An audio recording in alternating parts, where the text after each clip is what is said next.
NTPC previous year paper analysis చేస్తున్నాను కదండి. ఇప్పుడైతే 4th January 2021లో షిఫ్ట్ 2కి సంబంధించిన పేపర్ అనాలిసిస్ చేస్తున్నానండి. అయితే ఫస్ట్ పార్ట్లోని 1 నుంచి 20 క్వశ్చన్స్ అనేది ఎక్స్ప్లెయిన్ చేస్తాను. రిమైనింగ్ పార్ట్ అనేది పార్ట్ 2లో ఎక్స్ప్లెయిన్ చేస్తానని, ఎందుకంటే వీడియో లెంత్ అనేది ఎక్కువైపోతుంది. అందువల్లే ఈ ఎన్టీపీసీ ఎగ్జామ్స్కి ఎవరైతే సీరియస్గా ప్రిపేర్ అవుతున్నారో వారి కోసం అయితే ఈ పేపర్ అనాలిసిస్ చాలా ఎక్కువగా యూజ్ అవుతుందండి. పేపర్ అనాలిసిస్ వల్ల అంటే ఏ టాపిక్ మీద ఫోకస్ చేయాలి, ఏ టాపిక్ అనేది ఇంపార్టెంట్, ఎగ్జామినర్ ఏ టాపిక్ మీద ఎక్కువగా అడుగుతున్నారని తెలుస్తుందండి. జనరల్ అవేర్నెస్ అనేది చాలా పెద్ద టాపిక్ కాబట్టి ఎగ్జామినర్ ఏ విధంగా అడుగుతున్నారో ప్రీవియస్ ఇయర్ పేపర్ అనాలిసిస్ చూసినట్లయితే ఆ టాపిక్స్ మీద ఎక్కువగా మీరు ఫోకస్ చేసినట్లయితే ఎక్కువ స్కోరు తక్కువ టైంలో సాధించడానికి వీలుంటుందండి.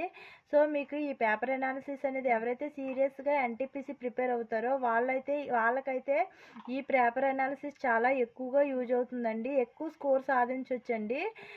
నేను ఇంపార్టెంట్ టాపిక్స్ ఇచ్చానండి, వాటిని కూడా ఒకసారి చూడండి. మీరు ఇదే ఫస్ట్ టైం చూసినట్లయితే మన ఛానల్లో ప్రీవియస్ ఇయర్ 4th January 2021లో షిఫ్ట్ 1కి సంబంధించిన పేపర్ అనాలిసిస్ ఉంది.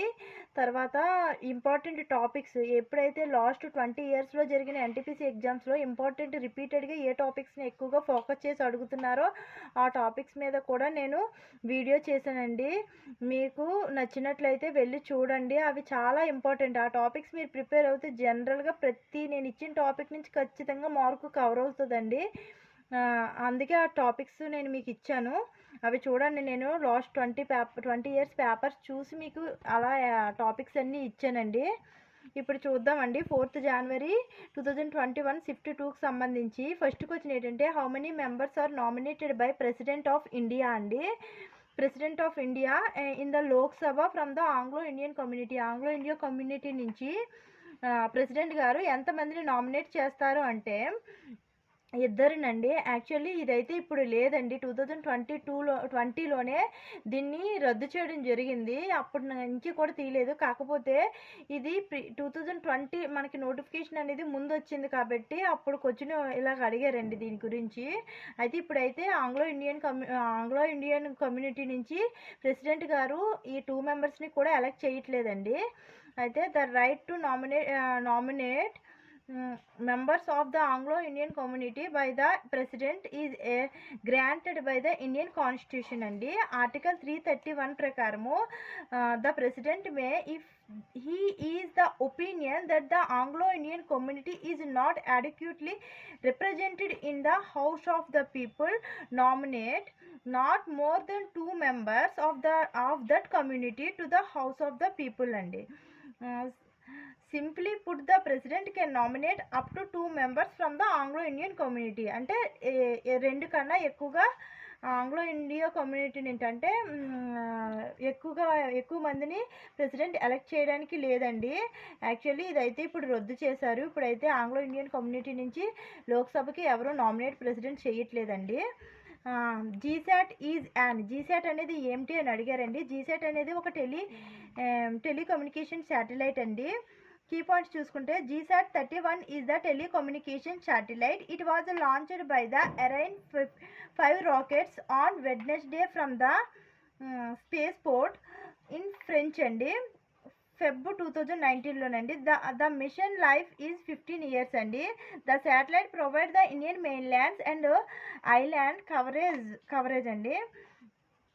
As per ISRO the GSAT 31 will be used to supporting the VSAT networks, television uplinks, digital satellites, news gatherings అండి. GSAT అనేది ఒక టెలికమ్యూనికేషన్ శాటిలైట్ అండి. ఇది మామూలుగా ఇది ఎందుకు యూజ్ అవుతుంది అంటే నెట్వర్కింగ్కి, టెలివిజన్స్కి బాగా నెట్వర్క్ అందేలాగా ఇది యూజ్ అవుతుందండి. ఇది ఎప్పుడు లాంచ్ అయింది అంటే 2019 ఫెబ్లో లాంచ్ అయిందండి. దీని లైఫ్ స్పాన్ అనేది 15 years అండి. ఈ మిషన్ యొక్క లైఫ్ స్పాన్ అనేది. ఇప్పుడు థర్డ్ క్వశ్చన్ అండి. By default how many worksheets are present in the workbook of Excel MS Office 2010 అండి. 2010 ఎంఎస్ ఆఫీస్ ఎక్సెల్ నుంచి ఎన్ని వర్క్ షీట్స్ అనేవి ఉంటాయంటే 3 వర్క్ షీట్స్ ఉంటాయండి. In Excel MS Office 2010 there are 3 worksheets present of the default అండి. These default worksheets are named sheet 1 sheet 2 sheet 3 అని ఉంటాయండి. కిందన ఉంటాయి కదండి MS Officeలోని కిందన ఉంటాయి 3 sheets ఉంటాయండి. However one can always add more worksheets when required అండి. The maximum limit of the in Excel 2010 open workbooks limited by available memory and system resource అండి. ఫోర్త్ క్వశ్చన్ ఏంటంటే the English language continued to be used for official purpose of the union via section 3 of official language act which came into forces in the year. ఏ ఇయర్లోని continue అయింది English language అనేది official పర్పస్గా, అంటే క్యాబినెట్లో వాటిల్లో కూడా యూజ్ చేయడానికి ఎప్పటి నుంచి ఇది కంటిన్యూ అయ్యింది అంటే 1963 అంటే ఫస్ట్ ఇంగ్లీష్ అనేది మామూలుగా పార్లమెంట్లో యూజ్ చేసినప్పుడు కొన్ని సంవత్సరాల వరకు యూజ్ చేసి తర్వాత దాన్ని బ్రిటిష్ వాళ్ళు ఉన్నప్పుడు కాంచి యూజ్ చేసేవారు కదండి.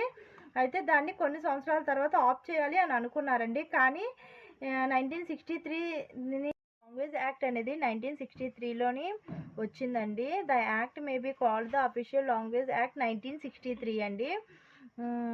Section 3 shall come into force the 26th day of January 1965 అండి. Which of the fat storing tissue in our body అండి? అడిపోస్ టిష్యూ అండి.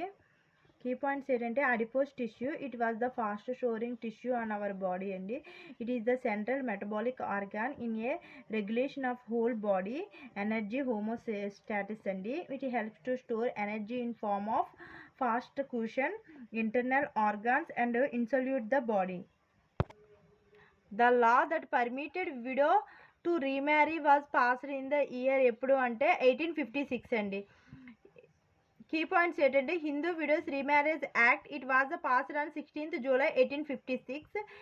It legalised remarriage of Hindu widows in jurisdiction of India under East India Company rule అండి. వితంతు పునర్వివాహం అనేది 1856లో వచ్చింది. అది east India Company rule టైంలో వచ్చిందండి. ఇదేంటంటే ఇది ఎప్పుడు వచ్చిందంటే లార్డ్ క్యానింగ్ గారు ఉన్నప్పుడు వచ్చిందండి ఈ యాక్ట్ అనేది 1856లోని. The southern most tip of Indian territory ఏంటి అంటే ఇందిరా పాయింట్ అండి. అంటే ఇండియన్ టెరిటరీలోకి లాస్ట్ చివరి పాయింట్ అంటే సదరన్ అంటే సౌత్ కిందకు వచ్చేసరికి కిందని చిట్ట చివరి ప్రదేశం మనకి భారతదేశంలో చివరి భూభాగం ఏంటి అని అడిగితే దానికి ఒక పేరు పెట్టారు, ఇందిరా పాయింట్ అని పేరు పెట్టారండి. అదేంటంటే southern tip of the India territory is Indira Point అండి. It comes under Nicobar district and Great Nicobar టెస్లాన్ ఇన్ అండమాన్ అండి అండ్ నికోబార్ ఐలాండ్ అండి. నికోబార్ ఐలాండ్లోని అంటే మామూలుగా అయితే యూనియన్ టెరిటరీస్తో కలిపి కాబట్టి మన ఇండియాలో ఉంటాయి. టెరిటరీస్లోనే అండమాన్ నికోబార్ కిందన ఉంటుందండి. అంటే తమిళనాడు కన్యాకుమారి కన్నా కిందనే అండమాన్ నికోబార్ ఉంటుంది. అండమాన్ నికోబార్లోని చివరిన కింద పాయింట్ ఏదైతే ఉందో దాన్నే ఇందిరా పాయింట్ అంటారండి. The point was earlier known as Pygmalion point అండి. And this was renamed after Indira Gandhi visited the point in 1984లోని ఇందిరాగాంధీ విజిట్ చేసినప్పుడు ఈ పాయింట్కి ఇందిరా పాయింట్ అని పేరు పెట్టారండి. It was officially renamed in October 1985లో దీన్ని రీనేమ్ చేశారండి. 1984లోని ఇందిరాగాంధీ గారు అక్కడికి వెళ్ళిన తర్వాత ఆ ప్రదేశానికి అక్టోబర్లో 1985లోని ఇందిరా పాయింట్ అని చెప్పి రీనేమ్ చేయడం జరిగిందండి. There is a light house situated there which was commissioned in 1972లోనే అక్కడ లైట్ హౌస్ అనేది అక్కడ ఏర్పాటు చేయడం జరిగిందండి. In the 2004 Indian Ocean earthquake this tip subsided 4.25 meters after the earthquake అండి. 8th క్వశ్చన్ ఏంటంటే which city was cleanest city of ఇండియాలోని క్లీనెస్ట్ సిటీ ఏంటి అంటే ఇండోర్ అండి. స్వచ్ఛ సురక్షణ్ 2020 ప్రకారము ఇండోర్ అనేది క్లీనెస్ట్ సిటీ ఇన్ ఇండియా అండి. ప్రజెంట్ డేటా ప్రకారం కూడా క్లీనెస్ట్ సిటీ ఏంటి అంటే ఇండోరేనండి. అది మధ్యప్రదేశ్ స్టేట్లో ఉంటుందండి. Eminent social reforms and women's education activist Pandit Ramabai Saraswati was a great scholar of ఎందులోని అంటే ఆవిడ సంస్కృతిలోని గ్రేట్ స్కాలర్ అండి. Pandit Ramabai Saraswati she was the Sanskrit scholar అండి. At the age of 12 she had memorized thousands of sacred scriptures and gained the exceptional knowledge and of the Hindu language. She was the age of 16 during the Great Famine 1876 and 78 and at the age of 20 she became the first woman in India to earn the title Pandit and after an examination conducted by the faculty of University of Calcutta and she later founded the Arya Mahal Samaj, a society of high caste Hindu women working for education of girls and again child marriage and she also terrified before the Hunter Commission and suggested that teachers be trained women schools inspectors and appointed and that Indian women should be admitted to medical colleges and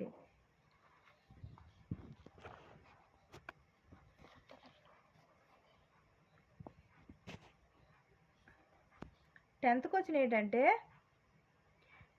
ఏంటంటే when was the first passenger train run in India అండి. First passenger train ఎప్పుడు run చేసిందంటే ఇండియాలో 1853లోనండి. British వారి టైంలోనే 1853లోని first passenger train అనేది రన్ అవ్వడం జరిగిందండి. The first passenger train run in 1853 in India అండి. ఎక్కడ అది వెళ్ళింది అంటే on 16th April 1853 the first passenger train run between Bombay to Thane అండి. Covering the distance of 34 kilometres అండి. ఇది రైల్వే ఎగ్జామ్స్ కాబట్టి రైల్వే ఇన్ఫర్మేషన్ అనేది కొంచెం ఇంట్రడక్షన్ అనేది తెలుసుకోవాలండి. రైల్వే ఎగ్జామ్ కాబట్టి ఇది. It was operated by 3 locomotions Sahib, Sultan and Sindh అండి. ఇట్ క్యారీడ్ 400 పీపుల్ అండి.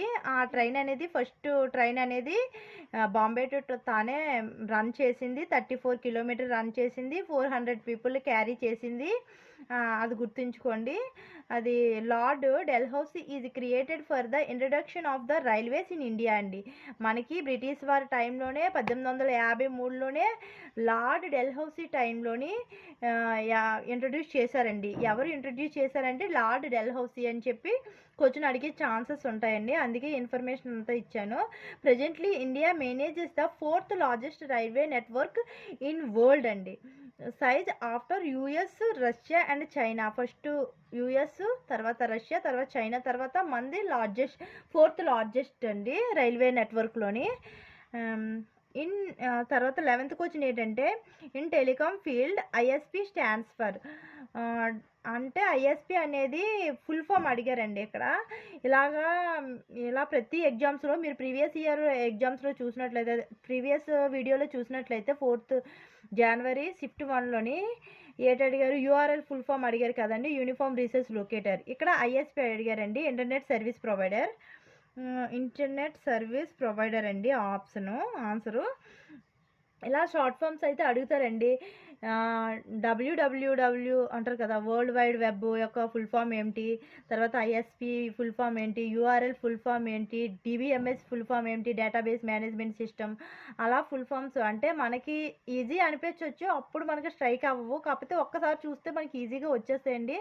ప్రతి ఎగ్జామ్లో మీరు చూడండి, నేను రిపీటెడ్గా పేపర్స్ చేస్తాను కదా అనాలిసిస్లో, ప్రతి ఒక్క ఎగ్జామ్లో ఒక్క షార్ట్ ఫామ్ అయితే అడుగుతారు, షార్ట్ కట్ కీస్ అడుగుతారు, ఇలా ఎబ్రివేషన్స్ అడుగుతారు, ఇవన్నీ మీరు కొంచెం చూసుకోండి. అంటే అంత టఫ్ కాదు, కాకపోతే అవి మనం చూడకపోవడం వల్ల బిఫోర్ ఎగ్జామ్ ముందు మనకి అంత గుర్తుకు స్ట్రైక్ అవ్వనమాట అండి.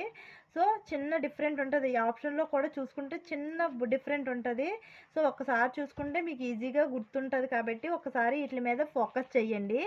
ఇంటర్నెట్ సర్వీస్ ప్రొవైడర్ అండి దీని ఆన్సర్. ఐఎస్పి అంటే కీ పాయింట్స్ చూసుకుంటే it refer to a company that provide the access to the internet to both personal and business customers అండి.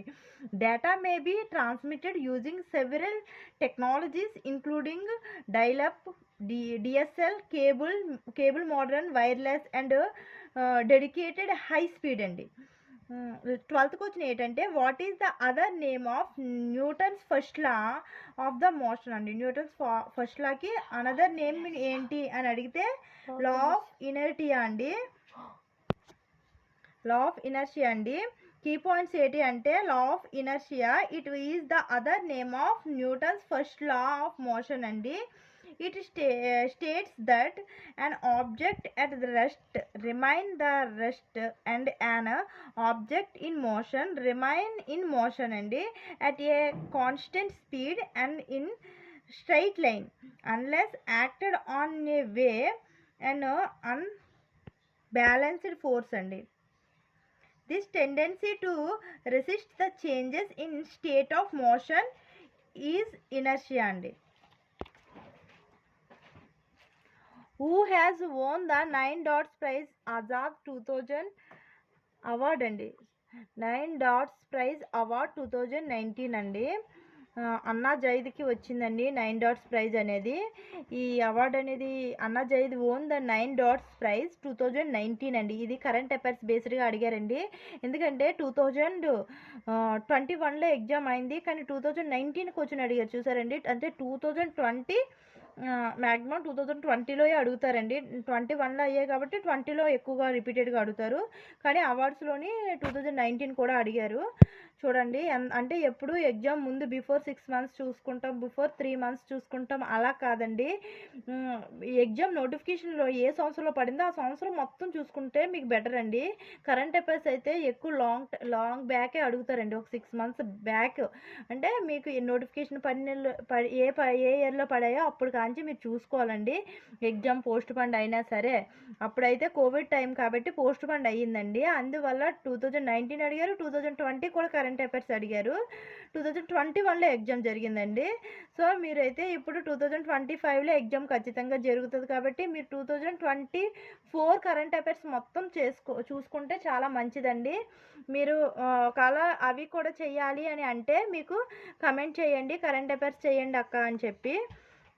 కీ పాయింట్స్ చూసుకుంటే Annie Zaidi won the 9 dots prize in 2019 అండి. The 9 dots prize seeks to reward original thinking in response to contemporary societal issues అండి. అంటే ఏ విధంగా మనం కరెక్ట్గా చూస్తున్నారు, contemporary issues ఉంటాయి కదండి సొసైటీలో జరిగే వాటికి ఎవరైతే కరెక్ట్గా థింక్ చేసి కరెక్ట్గా ఎవరైతే రెస్పాండ్ అవుతారో వాళ్ళకి ఈ ప్రైజ్ అనేది ఇస్తారండి. తర్వాత 14th క్వశ్చన్ చూసుకుంటే Sushil Kumar won the Olympic medal for Sushil కుమార్కి ఒలింపిక్ మెడల్ అనేది ఏ కేటగిరీలో వచ్చిందంటే రెస్లింగ్లో వచ్చిందండి. Sushil Kumar won the Olympic medal in wrestling అండి. 2008లోని ఈయనకి బీజింగ్ ఒలింపిక్స్లో బ్రాంజ్ మెడల్ వచ్చిందండి. 2012లోని లండన్ ఒలింపిక్స్లో సిల్వర్ మెడల్ వచ్చిందండి. ఈసారి ఒలింపిక్స్ జరిగాయి కదండి, ఒలింపిక్స్లోని మెడల్స్ని మనకైతే 7 మెడల్స్ వచ్చాయి. ఆ 7 మెడల్స్లు ఏ కేటగిరీలో ఎవరికి వచ్చాయి అనేది ఈజీగా గుర్తుంచుకోవడానికి నేను కోడ్తో సైతం మన ఛానల్లో అయితే ఇచ్చి ఉన్నానండి. మీకు ఇన్ కేసు అదే చూడాలి అనిపిస్తే కనుక ఒలింపిక్స్ మెడల్స్ మరి నెక్స్ట్ ఇయర్ ఎగ్జామ్ అవుతుంది కాబట్టి ఖచ్చితంగా మనకి క్వశ్చన్ వస్తుంది ఒలింపిక్స్ మెడల్ నుంచి. ఒక్కసారి వెళ్ళి విజిట్ చేయండి, వితిన్ 20 minutes కన్నా ఎక్కువ ఉండదండి వీడియో అయితే. మీకైతే ఖచ్చితంగా 7 మెడల్స్ ఎవరికి వచ్చాయి, ఏ కేటగిరీలో వచ్చాయి, ఏ మెడల్ వచ్చింది అన్నీ కూడా డీటెయిల్గా ఉంటుంది. విత్ షార్ట్ కట్ కీతో సహా ఇచ్చాను కాబట్టి మీరు అస్సలు బై హార్ట్ చేయవలసిన పని ఉండదండి, ఆ ట్రిక్ గుర్తుంచుకుంటే సరిపోతుందండి. సో మీరు ఒక్కసారి విజిట్ చేయండి. 15th క్వశ్చన్ చూసుకుంటే as of 2020 the only person who has received the Nobel Prize for physics twice is 2020 వరకు ఎవరికి ఫిజిక్స్లో 2 టైమ్స్ వచ్చింది అని అడిగితే నోబెల్ ప్రైజ్ అనేది జాన్ బార్డన్కి వచ్చిందండి. అయితే మేరీ క్యూరీకి కూడా వచ్చింది, కానీ ఫిజిక్స్ అండ్ కెమిస్ట్రీలో వచ్చిందండి మేరీ క్యూరీ గారికి. కానీ జాన్ బర్డన్ గారికి 2 టైమ్స్ ఫిజిక్స్లోనే వచ్చిందండి. ఈయనకి John Bardeen is the only person to be awarded the Nobel Prize in physics twice. John Bardeen received the Nobel Prize for the physics in 1956లో ఒకసారి వచ్చిందండి. amplifying electric signals provided decisive for telephony and radios andi.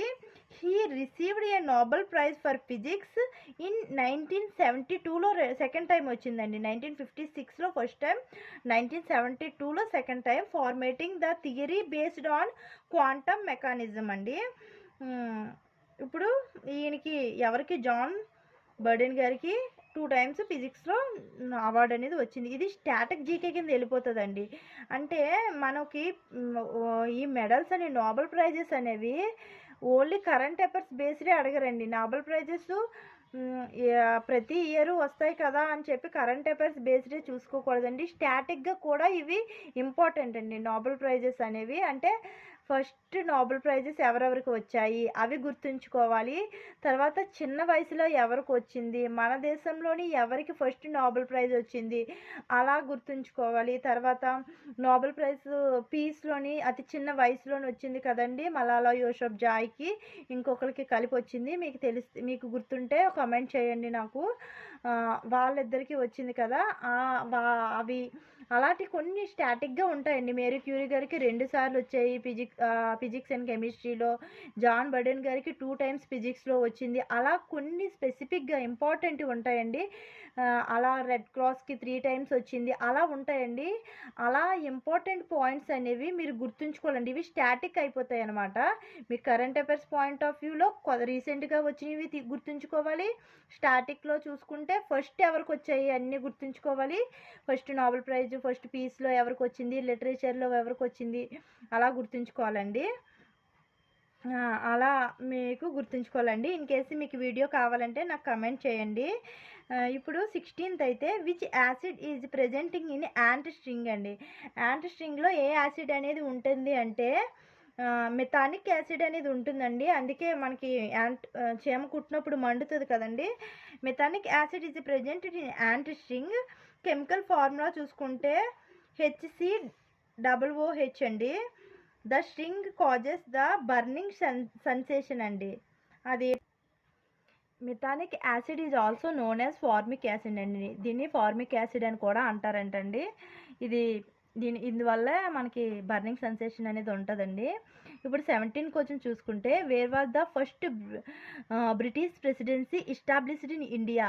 ఎప్పుడు British presidency అనేసి మన ఇండియాలో ఎక్కడ start చేశారు British వారు ఫస్ట్ ప్రెసిడెన్సీ అంటే సూరత్లో స్టార్ట్ చేశారండి. కీ పాయింట్స్ చూసుకుంటే the first British presidency was established in Surat in India. John Mildenhall was the first British explorer who had an overland journey to India అండి. After the Indian revolution of 1857 British administration governed started on 28th June 1858 అండి. 1857 వరకు ఒకటి అయితే మన దేశంలో 1857 తర్వాత ఇంకా complete British వాళ్ళది అన్నట్టుగా అయిపోయిందండి. అప్పటి నుంచి కంప్లీట్ బ్రిటిష్ వాళ్ళ రూల్ అనేది స్టార్ట్ అయిందండి. అయితే 18 క్వశ్చన్ ఏంటి అంటే where was the atomic energy amendment bill passed by parliament to allow joint ventures between the public sector undertaking nuclear power generation. అంటే ఎప్పుడు అనేది ఈ బిల్ అనేది పాస్ చేశారు అని అడిగారు. చూసారండి బిల్లు కూడా. ఇప్పుడు ఈ ఎగ్జామ్ చూసుకుంటే ప్రతి క్వశ్చన్ అయితే అమెండ్మెంట్ బిల్ అనేది ఎప్పుడు పాస్ అయింది అనేసి అడిగారండి క్వశ్చన్. న్యూక్లియర్ పవర్ జనరేషన్ అనేది ఓన్లీ పబ్లిక్ సెక్టార్కే కాకుండా పబ్లిక్ అండ్ జాయింట్ వెంచర్గా అంటే ప్రైవేట్ సెక్టర్ పబ్లిక్ సెక్టర్ కలిపి తీసుకోవడానికి ఎప్పుడు బిల్ పాస్ చేశారంటే 2015లో అనేది ఈ బిల్ అనేది పాస్ చేయడం జరిగిందండి. ఒక బిల్ అనేది పాస్ చేసిన తర్వాత అది పార్లమెంట్లో పాస్ చేస్తారండి. బిల్ అనేది అంటే పార్లమెంట్లో పాస్ చేసిన తర్వాత రెండు సభలు ఉంటాయి కదండి, లోక్సభ రాజ్యసభ. రెండు సభలు ఆమోదం పొందిన తర్వాత అది ప్రెసిడెంట్ ఆమోదం పొందిన తర్వాత మాత్రమే ఒక బిల్లు యాక్ట్ కింద మారుతుందండి. బిల్లుకి యాక్ట్కి అదే డిఫరెంట్ అండి. ఒక బిల్లు ప్రతి బిల్లు యాక్ట్ కింద అవుతుంది అంటే అవ్వదండి. అది రెండు సభలు ఆమోదించాలి, ప్రెసిడెంట్ దాని ఆమోదం పొందిన తర్వాత మాత్రమే బిల్లు యాక్ట్ కింద అవుతుందండి. తర్వాత ఇది ఎప్పుడు యాక్ట్ అయిందంటే 31st December 2015లోనే ఇది యాక్ట్ కింద చేశారండి, యాక్ట్ కింద అయిందండి. తర్వాత 19th క్వశ్చన్ ఏంటంటే ఇన్వెంటర్ ఆఫ్ బ్లూటూత్ అండి. బ్లూటూత్ని ఎవరు ఇన్వెంట్ చేశారు అంటే జాప్ హరిస్టన్ అండి. Inventor of Bluetooth is Jaap Haartsen అండి. Jaap Haartsen is the Dutch electronic engineer అండి, రీసెర్చర్, ఇన్వెంటర్ అండ్ ఎంటర్ప్రీనియర్ అండి. He led to development team that the designed and created the Bluetooth in 1994 అండి. 1994లోని ఈయన Bluetooth అనేది invent చేసి. Which of the following gases in noble gas అండి. Noble gas ఏంటి ఇందులో అని అడిగారండి. First of all noble gases which of the following gases is Nobel gas అండి. నోబెల్ గ్యాస్ ఇందులో నోబెల్ గ్యాస్ ఏమిటి అని అడిగారండి. నోబెల్ గ్యాస్ చూసుకుంటే ఆర్గాన్ అండి. పీరియాడిక్ టేబుల్లోని రైట్ సైడ్ ఉంటాయి కదండి, అవన్నీ రైట్ సైడ్ చివరన ఉంటాయి కదండి, వాటినే నోబెల్ గ్యాసెస్ అంటారండి. చూద్దామండి. Organ is the Nobel gas. Organ is used to the inert the atmosphere in many lights అండి. many light bulbs and electronic current is passed through a wire to heat it up to so that it gets so hot it emits light అండి. Noble gases are a group of chemical elements that are known for their low reactivity with other elements అండి. Nobel gases అనేవి other ఎలిమెంట్స్తో తక్కువగా react అవుతాయంటండి. అయితే Nobel gases ఏమిటి అని తెలుసుకుంటే ఇందులో ఈ కింది వాటిలో నోబెల్ గ్యాస్ కానిది ఏమిటి, నోబెల్ గ్యాస్ ఏమిటి అని అడిగినా సరే ఈజీగా గుర్తుండిపోతుందండి. అదేంటంటే నోబెల్ గ్యాసెస్ అనేవి 7 ఉంటాయండి. ఈ 7 మీరు గుర్తుంచుకుంటే ఏ క్వశ్చన్ అడిగినా సరే నోబెల్ గ్యాస్ తరపు నుంచి ఈజీగా మీరు పెట్టొచ్చండి answer. Noble gases are helium, neon, argon, krypton, xenon, radon, oganesson అండి. ఈ వీడియో కనుక మీకు నచ్చినట్లయితే, మీకు యూజ్ఫుల్ అనిపిస్తే ప్లీజ్ లైక్ చేయండి, షేర్ చేయండి. అయితే మీకు దీని నోట్స్ కావాలంటే డిస్క్రిప్షన్లో ఇస్తానండి. మీరు నోట్స్ కావాలంటే మీరు కమెంట్ చేయండి నాకు, నేను డిస్క్రిప్షన్లో ఇస్తాను లింక్ అనేది.